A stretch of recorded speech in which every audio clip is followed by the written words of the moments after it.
guys! So today I wanted to do a video which I know has been really highly requested, and I know that a lot of you guys are curious about this. I know a lot of you are younger and you want to know sort of how to go in the makeup industry, what it's like, what you need, what you should do, tips and tricks, etc.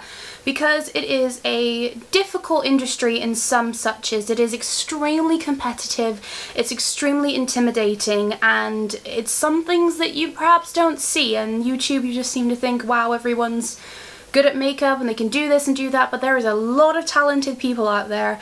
The makeup industry, I can tell you now, is a very competitive place. So I've just wrote down in my little planner some points that I wanted to share with you all about my experience so far in the makeup industry, what I did, my qualifications, my training, my work experience, the people I've worked with, and just how I got into it and how I decided I want to get into it, and perhaps my tips and my experience can be something that will help you guys and make you think or trigger something or motivate you to go out and do this, because at the end of the day my story is a bit of a U-turn. I never was going to go into makeup and then I did, and I can happily say that I feel I'm quite successful in this industry, and I would like to say this video is not a brag thing. It is my story, my journey, and things that I did to maximize my opportunities as such. So that's what we're going to be talking about today. I hope you guys enjoyed this video. Let me know any comments down below if you have any questions about it or anything like that. So let's just get into the video. So starting my journey, I finished school. I never did A-levels. I did up to year 11 in my international school in Malaysia, of course, as you guys know. And then I went on and I decided I wanted to do media. And I went and enrolled in a media college. I went to go do broadcasting, and I wanted to go into that industry. But during that time I was really heavily influenced by YouTube and beauty gurus and getting that spark and passion for makeup. And I don't know why, it just didn't feel right when I was at this college. It just didn't feel right. And literally next to this college was another academy, because obviously it's called an academy because it's an Asian sort of thing. Like, I don't know, there is more like academies out there, which means it's just a smaller place. And I went to an academy called Stella Inn, and it's an international recognized academy. It gave you a CIBTAC diploma, so I enrolled in the course there. Basically I dropped my college, I left and I enrolled in a course there. It was very different because I was the only student. I was taught one-on-one, and I think that was a great experience because one, it didn't feel like school, but two, I was getting full attention to myself. And my teacher was sort of a MAC makeup artist. She, you know, she'd been on Asian TV doing makeup. She'd been in the industry, she'd known her stuff, she'd done it, so she told me. She was a Chinese lady, and obviously because I lived in Malaysia I did a lot of makeup on Chinese people, so I found, not Chinese but just Asian, you know, different face shapes and things like that. I found that out of all makeup, that is the hardest. When you try and do an Asian's eye shape, it tends to be quite flat. Don't take this offensively, like honestly it is, like this is what she taught me.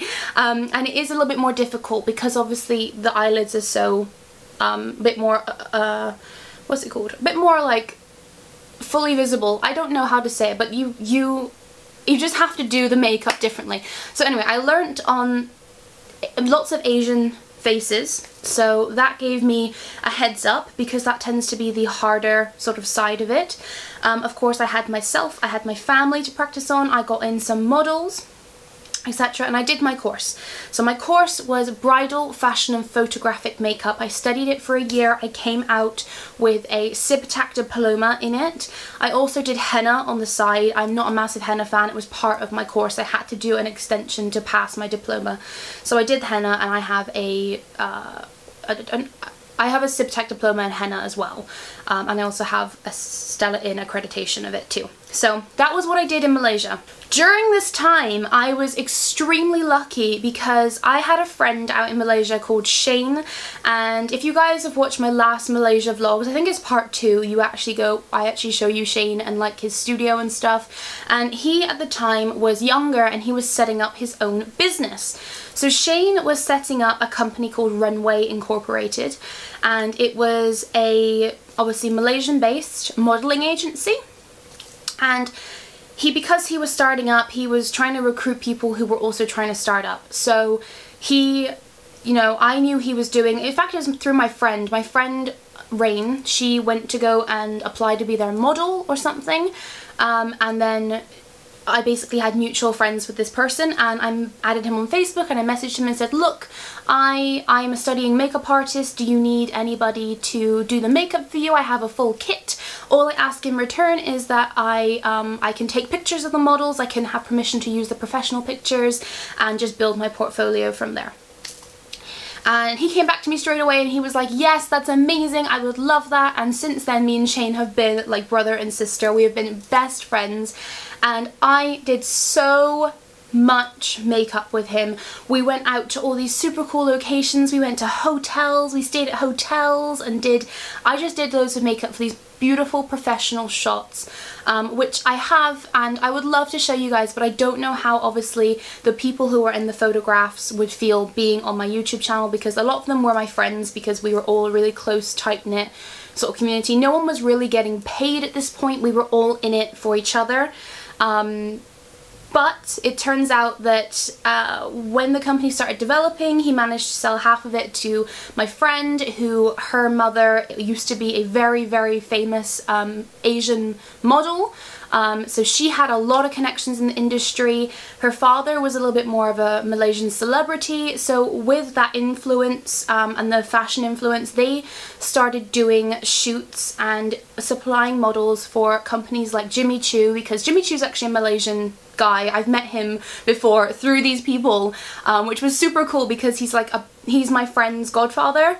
So it's like, it was really cool. It was really surreal how all of this was connected. But anyway, I started working with Jimmy Choo, and we did Forever 21, and it just grew. I was so proud of him. He was the guy behind it all, and of course my other friend, which I won't mention just in case she doesn't want to be about the video.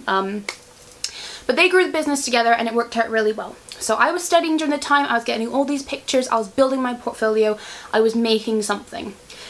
Then I finished my diploma and I moved back to Bristol, and during that time it was great obviously because I loved coming home, but I left at the wrong time for my career, because working with Shane then, when he got more established and working with Runway, this is the time they literally flourished. They were doing fashion shows in the biggest malls in Malaysia. They were working with top designer brands, local top Malaysian brands, and he would, you know, message me and be like, I need you for these makeup things, and obviously I was not available.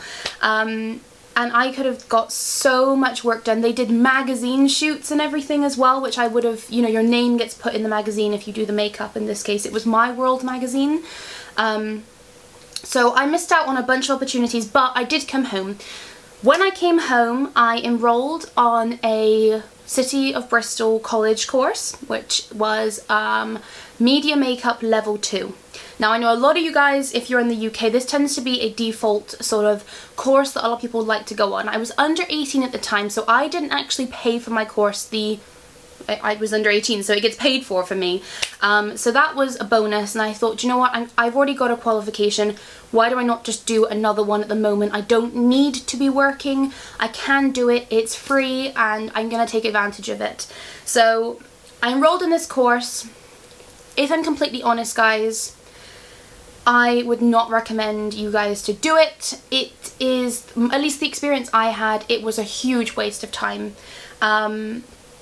I found that, for me it wasn't a waste of time, because all I really wanted to get out of it was meeting and networking with people, because obviously I'd moved back to a new country, I didn't really have any friends, and I have actually met some of my best friends through that. But everything I learned, I'd already learnt. I literally got so bored. We finished our course, it's meant to be a year, and we finished it in like 8 months, because it was just everybody, it was so simple that the teachers wouldn't show up sometimes. It was not professional whatsoever. So I would not recommend it, but then again, if it's the only thing that you can go for, it is free, but I'm just saying in the sense of time, it wasn't great. So anyway, I did this course, I was there, I passed obviously all my tests with a distinction. You can either have a fail, a pass, or a distinction. and we got them all for a distinction. During that time I also thought it was a great opportunity to go to do a competition, because the colleges used to compete in competitions.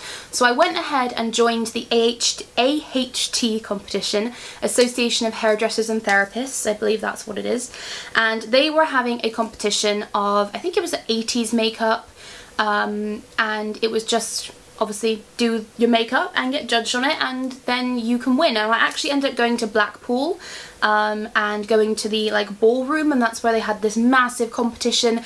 There was like tables set up, there was people watching, and we had to do the makeup with a time limit, and you had all these certain rules you had to follow. It was a super cool experience, and the only reason I got through to the finals was because I won the regionals. So the regionals, I won 2nd place in Bristol. So I was quite excited about that. I have a medal and everything for it.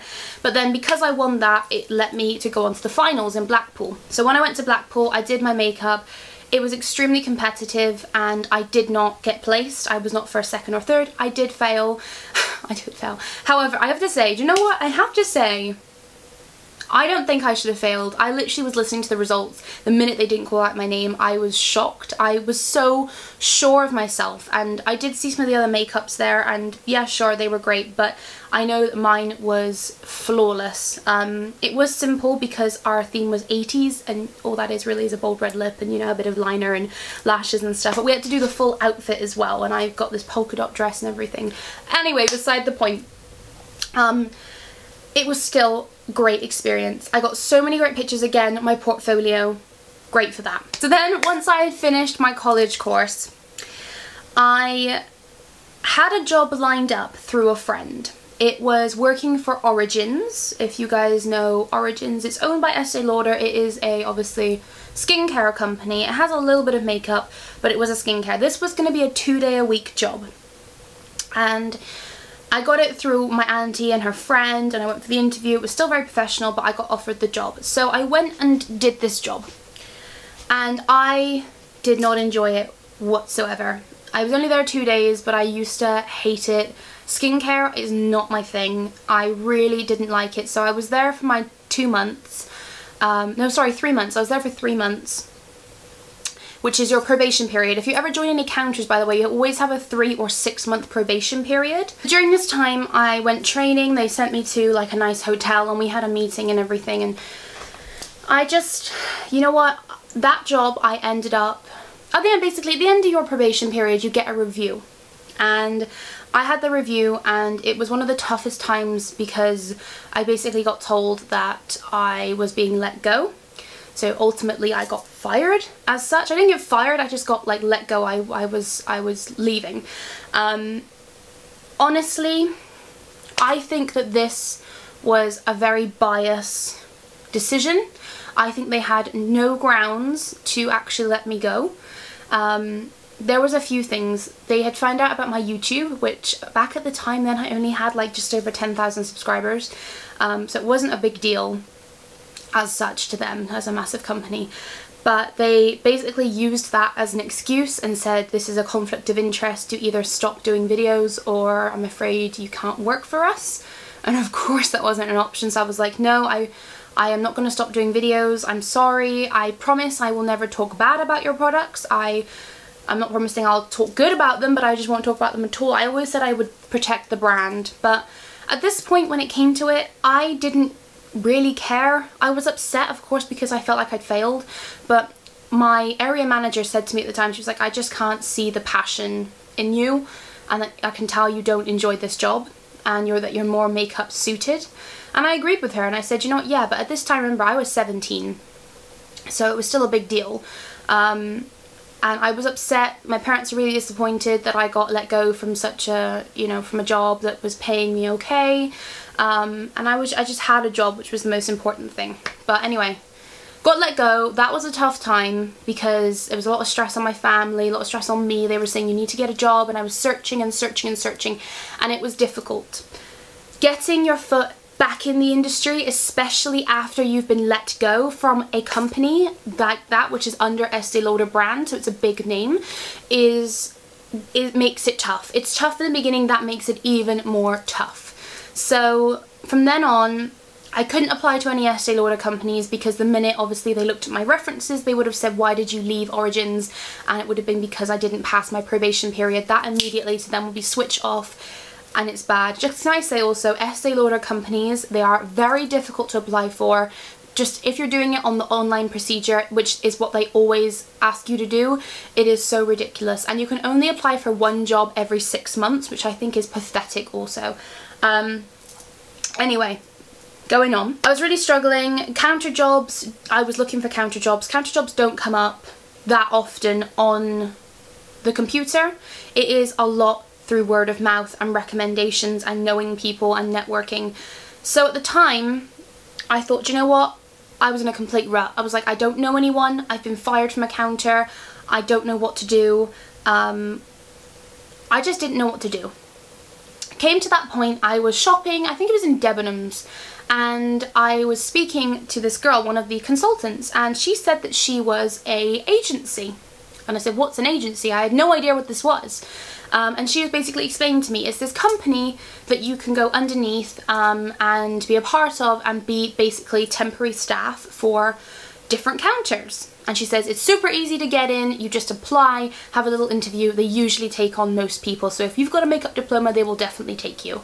And I was like, okay. So I got the business card off of her and I called them up, and obviously wherever you are in your area you will have different agency companies, but just look for agency companies. I worked for a company called Flair Recruitment, and I sent them an email and everything, and they got straight back to me, and I had an interview over the phone, and they just basically said, yeah, you know what, we love you, the makeup qualifications, whatever, here you go. How it works is you're basically on a 0-hour contract, which is terrible, but it works for some. And my main priority at this job was to get my foot in the door again, get myself into these makeup, like working in the department stores and finding myself a job within there.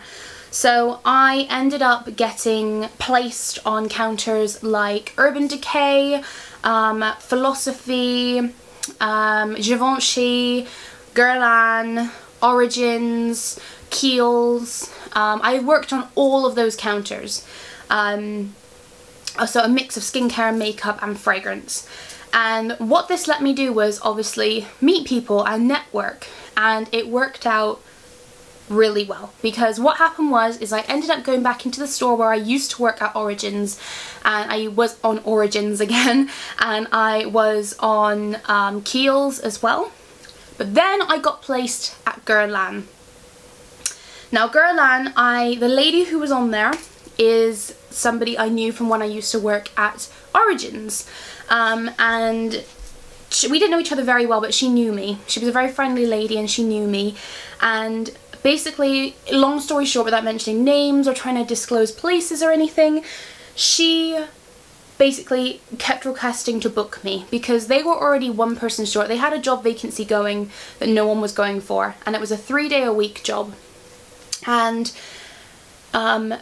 I was being booked basically those 3 days every week, which is unusual for a agency because it does cost the company a lot of money. But she was adamant, she kept booking me, and in the end I just said to her, why don't I just go for the job? Why don't I come and work with you? She loved the idea. We worked really well as a team and everything, and so she got me in contact with her area manager. I went for the interview, he offered me the job there and then, and the only thing was, the only problem was that it was the same store which I got let go of Origins from. So whenever you go into any of these stores, by the way, Debenhams, Harvey Nichols, Selfridges, what else is there? House of Fraser, any of these stores, you have to go through a store approval as well. So you don't just get the job and that's it, the store's got to approve you as well. So it's a second interview. And I remember at the time, it was a different floor manager who had just come into the floor as I was leaving Origins. So she only seen the bad things. She only seen the bad things. And I had another interview with her. Basically, my area manager offered me the job, and I came up to her and I was like, he gave me the job, and she was like, oh, I haven't like approved you yet or anything. And I was like, oh, well, he's given me the job. So basically I was already given the job. So that was good, but I did go over to her and say, look, it won't happen again. Guerlain's a lot more makeup.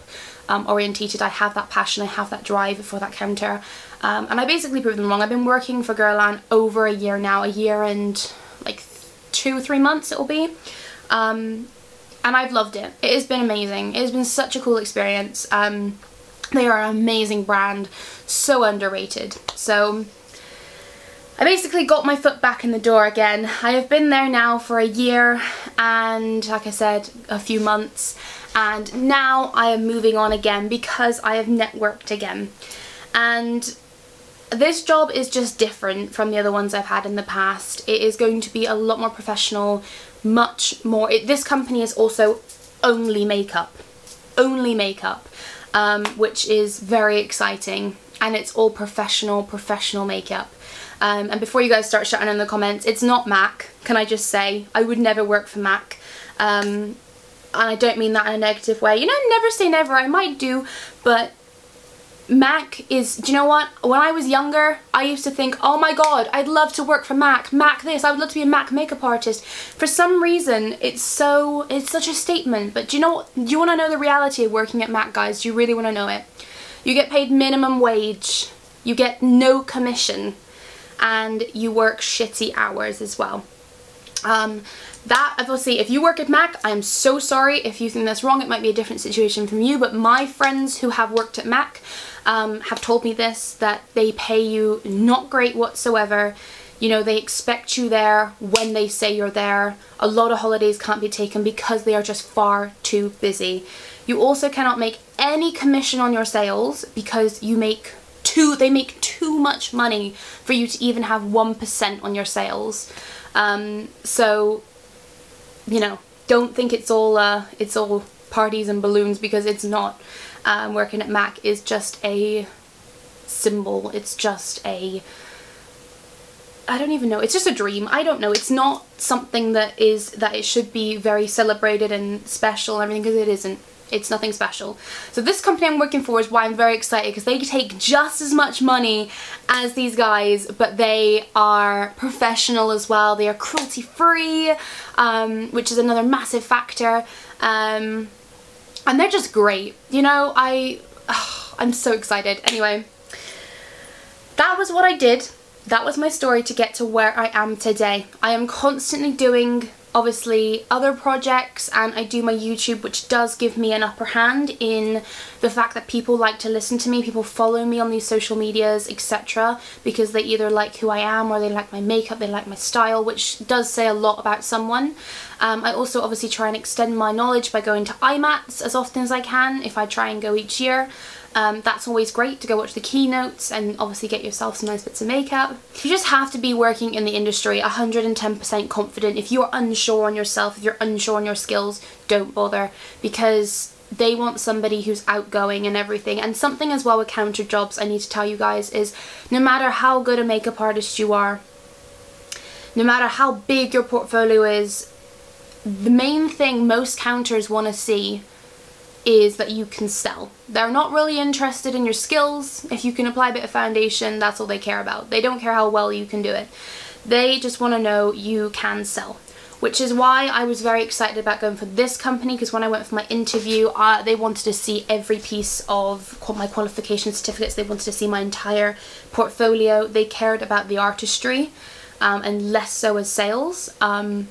As you guys know, I still work in sales, but it is in a way not. I can't explain it. It's so different. I can't explain it. It's not just a normal job, but it is a normal job. I can't explain it. Anyway, so I think that's what I must say is, it's about getting your connections in the industry. You don't just usually walk in and get given a job.